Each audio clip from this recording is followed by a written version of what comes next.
সিলেটে উন্মুক্ত পরিসরে বাংলাদেশ ইসলামী ছাত্র শিবির সিলেট মহানগরের উদ্যোগে জাতীয় ছাত্র সংহতি দিবস উপলক্ষে বিক্ষোভ মিছিল ও সমাবেশ করে। বিশাল এই সমাবেশটি ঐতিহ্যবাহী রেজিস্ট্রার মাঠ থেকে শুরু করে নগরীর আম্বরখানা পয়েন্টে এসে শেষ হয়। পরে সমাবেশকে কেন্দ্র করে বর্তমানে ইসকন সংগঠনকে বাংলাদেশে নিষিদ্ধ করার দাবিও জানান তারা। আমাদের দেশকে যারা নষ্ট করতে চায়, দেশকে যারা অস্থিতিশীলতার দিকে ঠেলে দিতে চায়, তাদেরকে আপনারা দ্রুত গ্রেপ্তার করুন। দেশকে কিভাবে শান্তি প্রতিষ্ঠা করা যায়, দেশের মানুষ যেন শান্তিতে থাকতে পারে, সেজন্য আপনারা দ্রুত কার্যকারী পদক্ষেপ গ্রহণ করুন। সাধারণ জনগণের উদ্দেশ্যে আমাদের কথা থাকবে, এই শ্রেণী পেশার সমস্ত মানুষ মিলে বাংলাদেশে একটা অভ্যুত্থান করছে বা স্বৈরাচারে পতন করছে।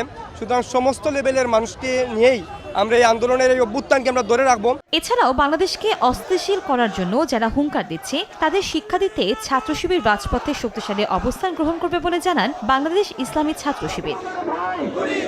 কনক আজাদ, সময় সংবাদ।